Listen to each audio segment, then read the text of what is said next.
Piştî girtina hevserokên Partiya Demokrata Gelan Figen Yüksekdağ û Selahattin Demirtaş, HDP li hemû qada biryara çalakiyên berdewamî da. Li Tirkiyeyê, li Ewropayê, Amerîkayê û li gelek welatan protestoyên li dijî girtina parlamenterên HDP didomin. Li Stenbolê jî li gelek navçeyan bi roj û bi şev bêhna berxa pêşandan tên darxistin. Yekîneyên Hêzên Demokrasiyê, HDP, CHP û gelek saziyên sivîl li ber mizgefta Şişliyê ji bo protestoyê hatin gelhev. Di protestoyê de hevserokên navenda HDP Stenbolê Doğan Erbaş û Sezai Temelli axivîn. Erbaş got dadgereke serbixwe û li gor vê dadgerê pêvajoyekî hiqûqî û di vê pêvajoyê de biryarên serbixwe û bêalî mixabin tune ye.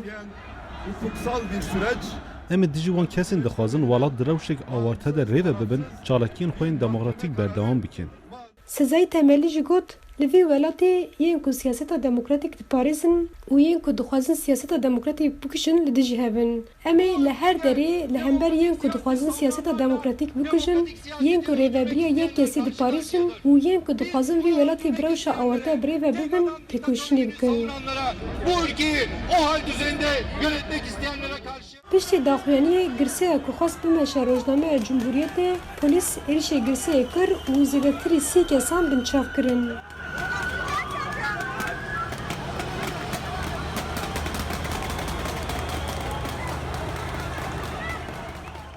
Pevçûnên di navbera girseyê û polîsan de saeteke berdewam kirin. Polîsan bi guleyên plastîk çend kesan birîndar kirin. Piştî girse gişt ber Rojnameya Cumhuriyetê li wir daxuyaniyekî hevpar hat xwendin.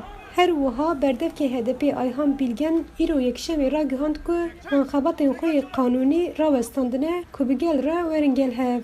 Hêjeyê gotinê ku girtina parlamenterên HDP li serenserê cîhanê pertekekî mezin derxist holê. Parlamentoya Ewropayê girtina parlamenterên HDP şermezar kirin. Amerîka, Norveç, Fransa û gelek welatên din bi peyamên xwe girtina parlamenterên HDP şermezar kirin. Zozan Yaşar, Dengê Amerîka, Stenbol.